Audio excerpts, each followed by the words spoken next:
Righty, so students have, they should have their group and their study to choose from, and so now they're going to look at the theory or model that their study is related to. And so this is what they should have by the end of the lesson. They need to have a summary of that and an understanding of how that theory or model is related to their existing study. Okay, and they can put that in their workbooks. Yep. Just a little hook activity. There are three pretty interesting experiments here, but one of them is not an experiment, and to see if they can guess based on the definition of experiment which one it is. And the answer is the scary audience in the cinema. There's no independent variable there, so it can't be an experiment. Righty.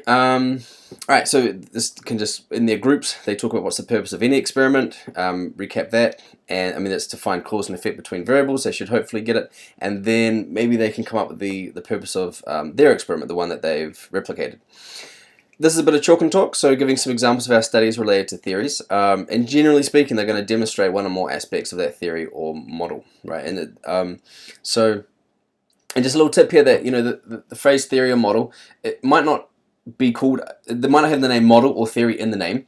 So for example, the misinformation effect, perfectly fine. Reconstructed memory, they're okay. Sometimes it might just be a general explanation of something, but if possible, try to get students to find something that has a label, so that way it just makes it a little bit more concrete and easier for us to identify, okay, that's the theory or model that it's based on.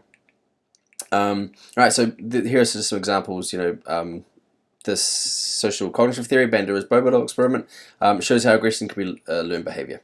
Alright, because that's a claim of social cognitive theory, and so just explaining a couple of examples here about how the studies are related to those theories, and this is what they have to try and do with their example. So now it's just time to do some research, find the theory model that's related to, and this would be get them to read the introduction, and this is why it's really valuable to have the full original article, because it should state a theory or model. They should be able to find at least one, and only one. I wouldn't have more than one, so they should be able to find one good theory model based on the introduction, and then start putting the key points in their workbook.